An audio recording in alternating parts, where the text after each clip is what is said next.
Last year, I managed to scrape together a 6-week vacation. It started in late June and went all the way through July. It took a lot of overtime and saving up, but it was going to be a magical time. I'd bought a new car and was going to drive state by state to visit friends and family. You know, the aunts and uncles you haven't seen for a decade, the cousins, the childhood friends. I had it all planned out. 5 days before the vacation started, those plans changed. I was coming back from lunch and a sedan blasted through a red light as I crossed the road. It clipped my left side, snapping my knee and shin bone. Did some pretty nasty damage to my left elbow as well.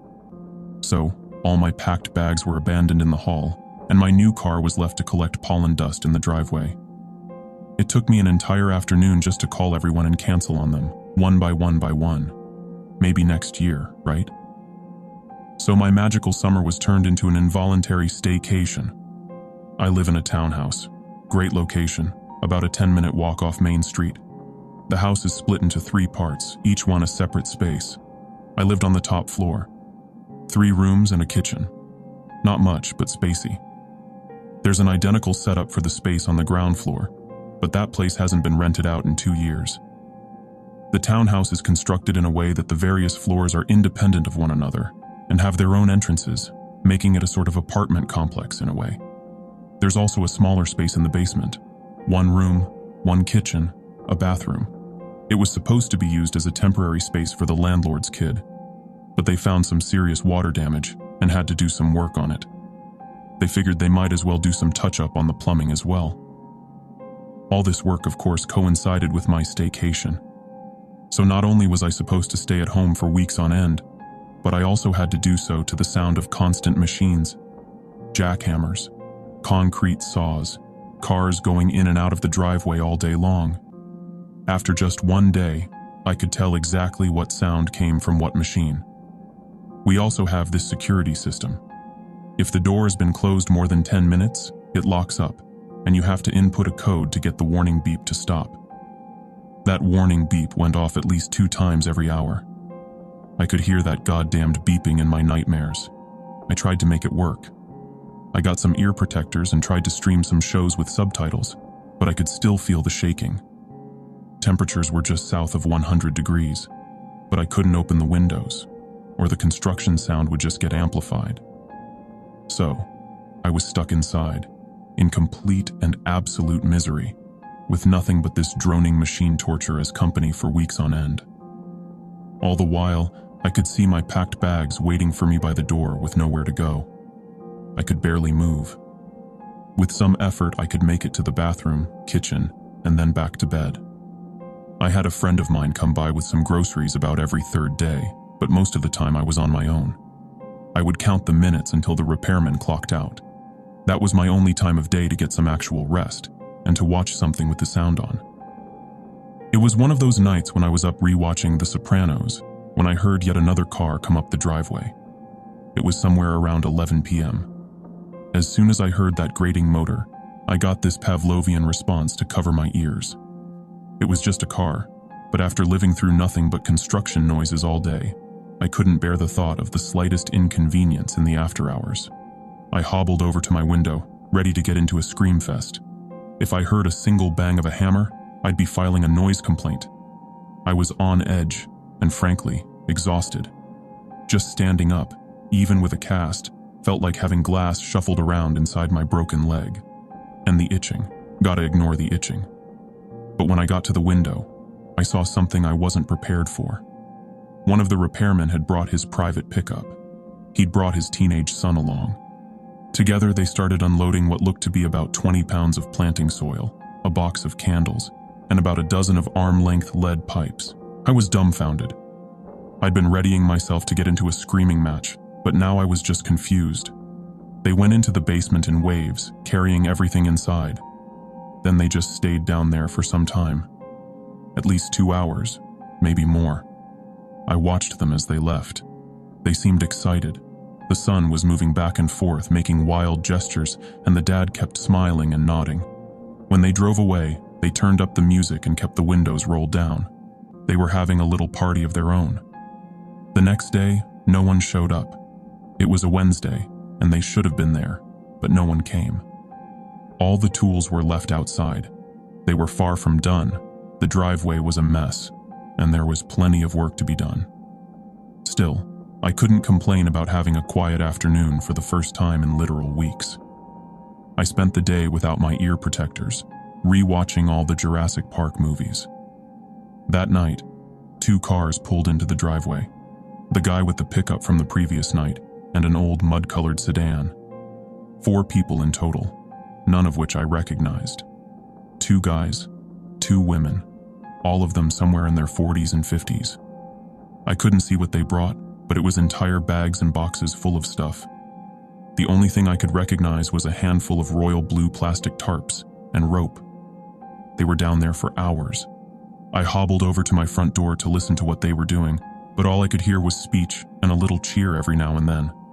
At one point, someone exclaimed something, and the others laughed. It sounded like they were having a good time. I didn't like it. Not one bit. They didn't leave until about 3 in the morning. I heard them get into their cars, laughing all the way. I was tired enough to almost fall asleep standing up at that point, but I decided to do something. I wanted to know what was going on. It took a lot of effort just to convince myself to try. I had my phone with me, just in case. A wrong step could send me right back to the emergency room. I got out the front door, hobbled my way to the ground floor, and all the way up the side of the house to the basement entrance. Took me about 15 minutes. The basement had been locked up for the night, but my front door keys could open the lock for both the ground floor and the basement. Perks of having a lazy landlord. The lock clicked open. More stairs. The ceiling light didn't work, but there was a large flashlight right by the entrance. I grabbed it and continued downward. The air was damp with smells, mostly soil but also dust and plastic. The space wasn't supposed to be very large, but they dug out a massive chunk of ground. It didn't take much effort to see that something wasn't right, though. The entire concrete floor had been ripped open. This was probably part of fixing the water damage. They'd covered the raw dirt with blue plastic tarps, and then started to fill it with planting soil. Along the edges of the dugout hole were lead pipes. They'd been driven into the ground and had a candle placed atop, like standing torches. 12 of them in total, in a perfect circle. And in the middle of that circle was a safe. It was this massive iron box like some turn-of-the-century level thing, as tall as a small child. It was balancing in the middle of the room, on top of a flat rock, the only space that hadn't been dug out. The safe seemed brand new, like it had been polished and cleaned. It looked like the crew had started to just dig out the floor, but as soon as they encountered this, they'd excavated it completely. There was a ladder leading down into the hole, but I couldn't use it. Not in my condition. I remember just standing there with flashlight in hand, not knowing what would pop up in front of me next. It felt surreal. There were little details all over the place. An empty wine bottle in the corner, little holes in the dirt where seeds had been planted, a watering can by the edge of the stairs. There were blankets covering the edge of the hole, making it easier to sit by, not that I would. I also noticed cigarettes, a radio, and batteries. Candles everywhere. In the exposed pipes, on the floor, on boxes lined against the walls. Everywhere. I tried to make sense of it. Whatever they were doing down there wasn't part of the job. Still, I had a hard time figuring out what exactly they were up to. Hello? The voice was distant, yet clear. I got the mental image of a flower bursting through concrete, something making its way through a barrier. But there was no question about it. It was coming from the safe. I think it was a woman. I'm sorry. Are you new here? I leaned against one of the beams for support and fixed the flashlight on the safe. It was large, but not large enough to fit an adult woman, unless she was crammed in there. I was having a hard time seeing how a voice could come out of it, so I brought out my phone to record it. Hello, hi, can you hear me? I caught it on tape and played it back to myself to make sure I wasn't imagining things. I saved the recording. It's a bit quiet, so I enhanced it. You can check it out for yourself if you want, but there's a lot of static. Finally, I decided to speak up. Yeah, I'm here, I said. I hear you. Oh, hi, it said. I'm sure this must all be a bit confusing. Concerning, yes, I said, not sure what to make of it. I pulled out a wicker chair from the corner of the room and sat down. I placed the flashlight on a box, keeping it fixed on the safe. I'm sure it looks quite strange, but you're free to leave at any time. I would certainly hope so. Let's try this again, it said. I'm Angela. No need to tell me your name, I already know it. I've seen a lot of people come down here for the past few days, I said. It's strange. It's mostly harmless fun, Angela said. But yes, I can see how that might be alarming. Yeah, I nodded. Not a lot of people come by construction sites to hang out. Depends. If your favorite band were playing here, you might want to go. Sure, but they're not. They could be. I leaned forward, giving the strange safe another look. I couldn't see any markings. The numbered wheel on the front looked blank. I could show you if you want, Angela said, but I need your consent. Your consent to what exactly? To show you why people come to stay with me, but I don't want you to feel uncomfortable. Will it hurt? Not at all. All right then. In the blink of an eye, I felt the wind rush towards me. The brightness of the flashlight extended to a wide-open sunlit afternoon. I heard a roaring engine, and I could feel the smooth texture of leather against the back of my naked legs. As I opened my eyes, I was somewhere else. It was an open highway, a sunny day with wind rustling my hair. I was in a car, an open convertible. An old friend of mine was driving. I was in the back seat with my high school sweetheart. I could feel the condensation from an ice-cold bottle in my hand and the warm wetness of a kiss on my cheek. A whiff of her intoxicating shampoo. This wasn't a memory. This was happening, right now. Mind if I turn up the bass? My friend called out. Don't want to listen to you make out all day. I immediately lost all reservations. I forgot about everything. I spent hours, maybe an entire day, just hanging out with my old friends. I was younger, stronger, happier, not a care in the world. Money in my pocket, a pep in my step, not a single cloud on an open sky. It wasn't just pleasant, it was beautiful, heavenly. We had drinks and dinner at a great barbecue place, found a neat motel just as we thought about calling it quits for the night. Every sensation filled me with joy. Warm kisses, cold drinks, a hug from an old friend. It bolstered me, strengthened me. Then, it faded away. Sand running through the fingers of my mind. And there I was, with a broken leg in a dusty, broken-up basement. I'd been gone no more than 30 minutes, even though it felt like an entire day. Are you okay? Angela asked. I didn't know how to feel. It was strange being back, but all the sensations I'd experienced still burned in me. I could feel it in my skin, in my mind. It was amazing. I think I'm good, I said. I don't know what to say. I suppose you want an explanation. Yeah, that'd be great. For the next hour or so, Angela told me a story. Back in the day, that safe was just a peculiar thing. It was made back in the times of the Old West, and they'd cast it from a strange metal they'd found in a drained lake. It was supposed to be used as part of a bank vault, but they noticed the money inside would be slightly changed. At first, it had just changed the value printed on the bills, but over time the changes would become more drastic. Some money would be turned into flowers, silver would turn to glass.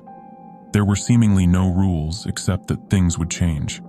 So, in one of many grueling cruelties of the Old West, someone decided to stick a child in there, hence Angela.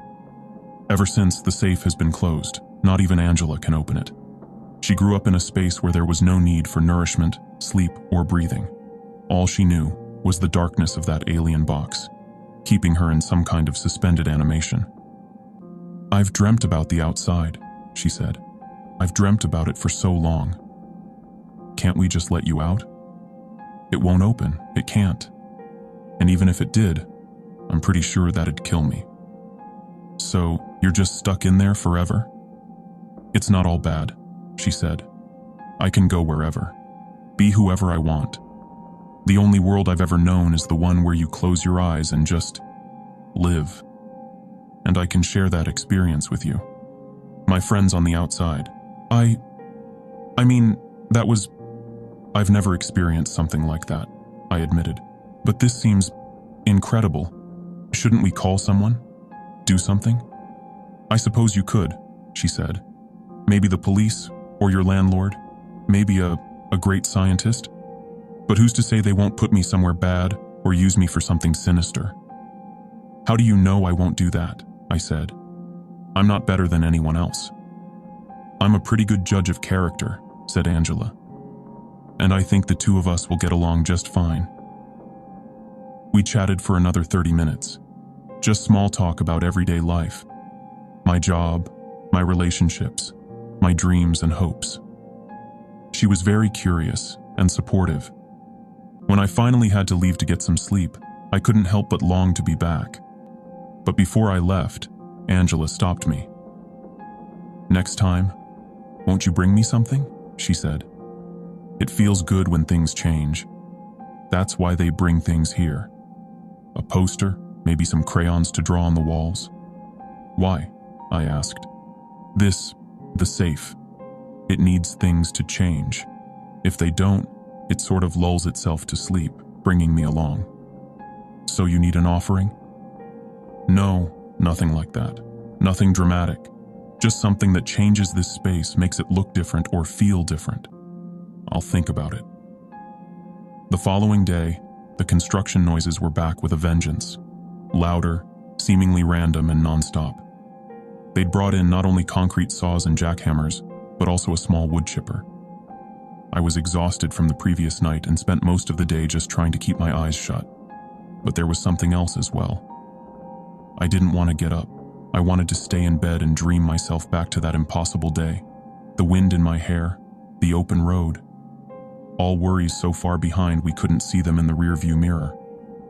The real world felt cold to me, awkward, like a cocoon wrapped around a struggling insect, yearning to fly free.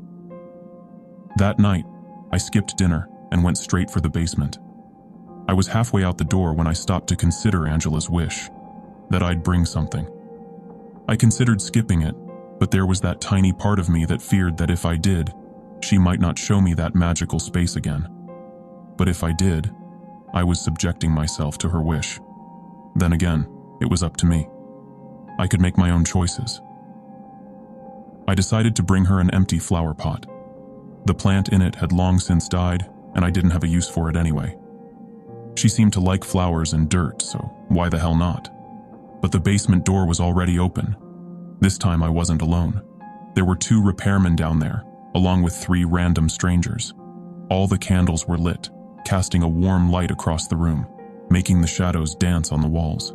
They were all lying on the floor, some inside the pit with the safe, others on the concrete floor.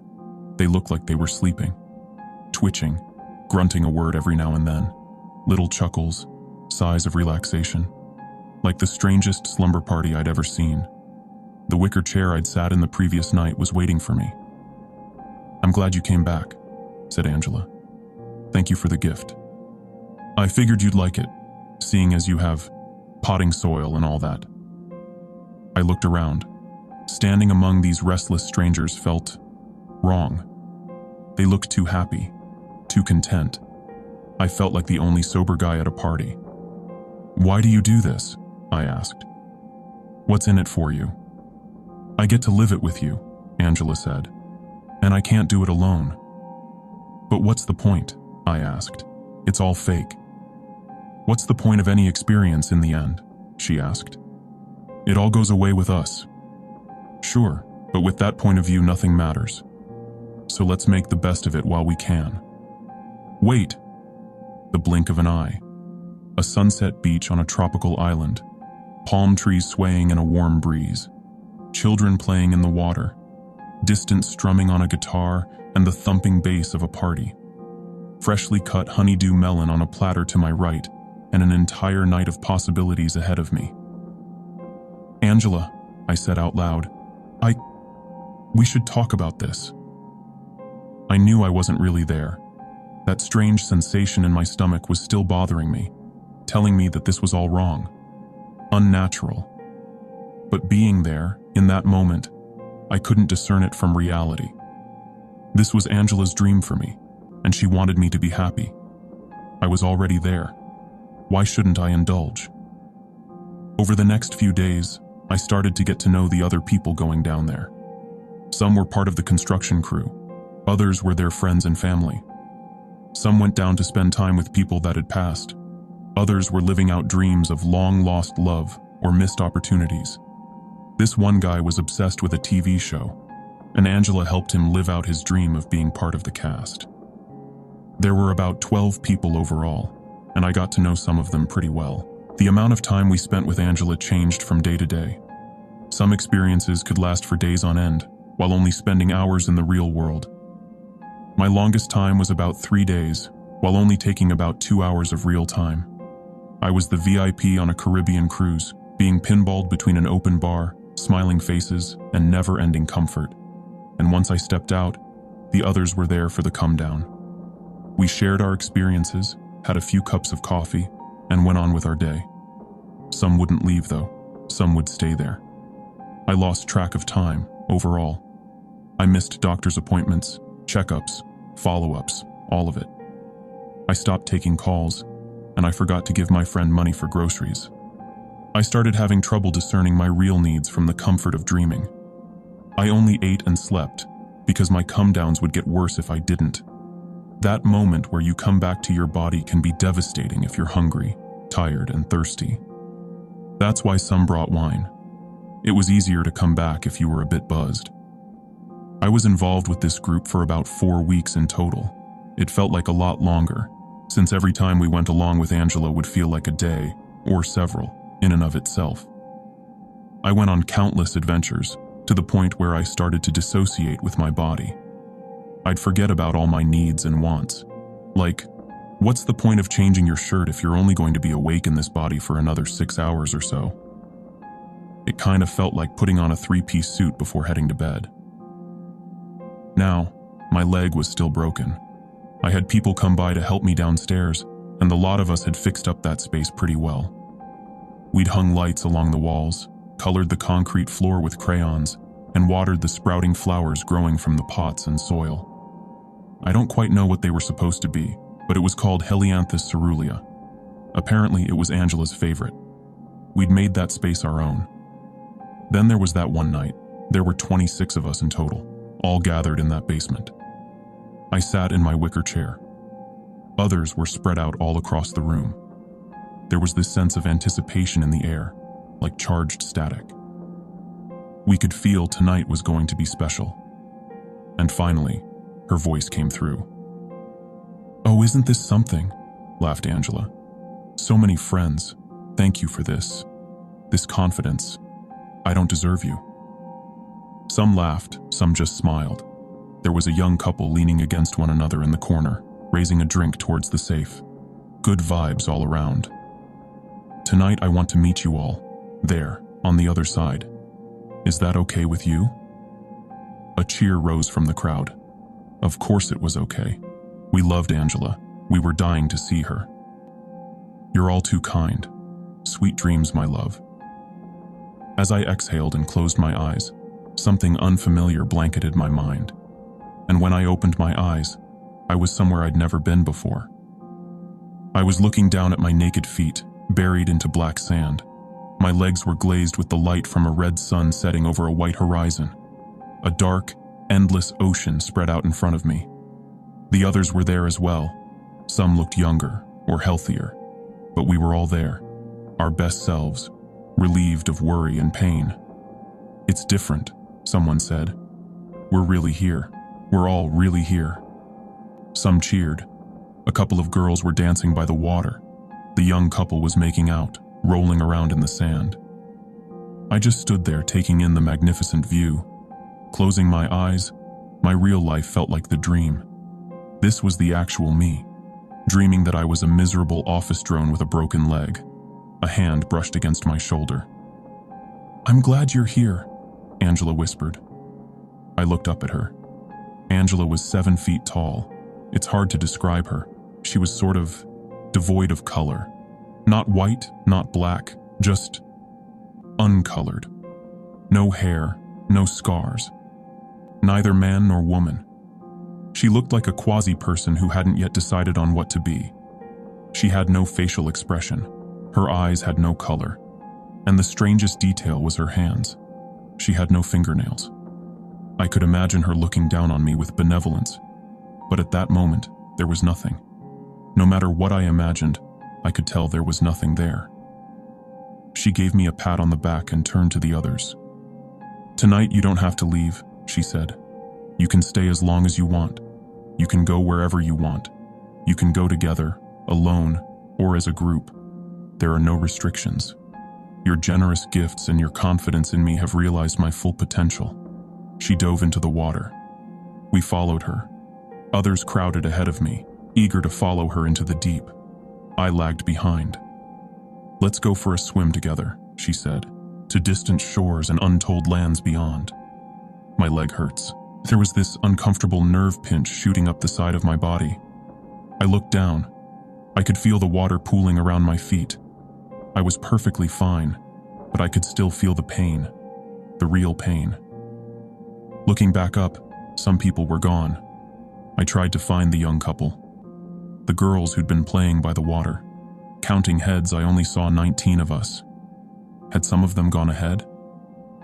As I scanned the surface, I saw a head dip under the water. They didn't come back up. One by one, people started to doubt. Some looked at one another, unsure of what to do. Angela, who was the furthest out, urged us to hurry. "Come then," she laughed. "It's not that far." I saw a man ahead of me have a change of heart. He turned to head back to shore. He met my gaze for a second, and in the blink of an eye, he was pulled under. Panic. We fled back to shore. I saw something moving in the waves. Some who dipped down came back up, screaming for help. Others just screeched like wounded animals. A cacophony of horrible realizations came at me all at once. "Let go of me! Let go!" one screamed. "It's got me! It's got me!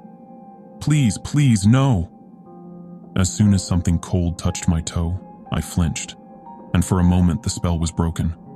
I was back in the real world, standing at the edge of the concrete hole. Everyone else had jumped in. Some were having seizures in the dirt.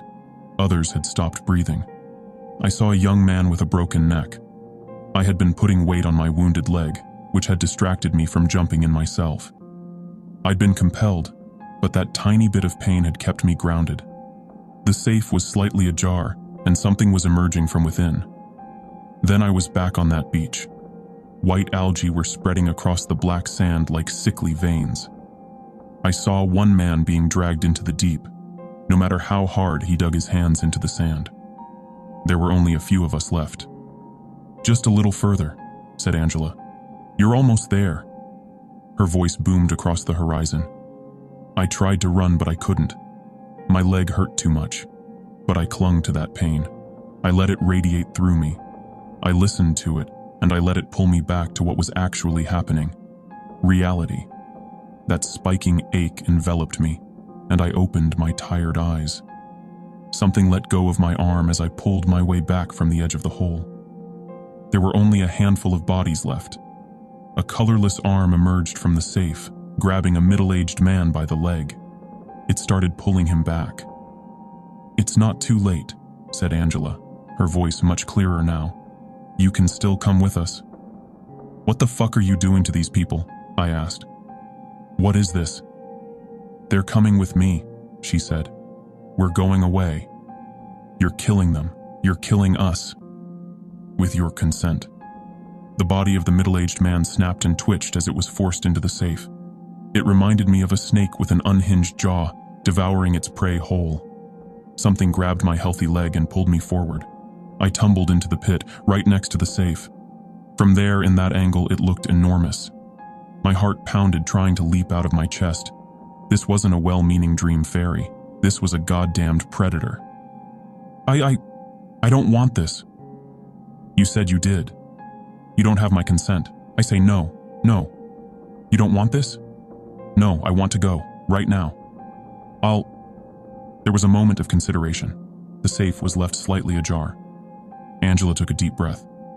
I'll make you want this. The next part is hard to talk about. In the blink of an eye, I was in a scorching desert. I was chased by rabid beasts, longing to rip me apart. They seemed to get closer and closer the faster I ran, and the sand dunes went higher and higher. Sweat stung my eyes, and my lungs were aching from exhaustion. In a way, I knew I could give up. I could give in. I could take Angela's hand and walk peacefully into the unknown. But the beasts caught up to me, and mouthful by bloody mouthful they started tearing me apart, leaving my body broken and exposed in the sand.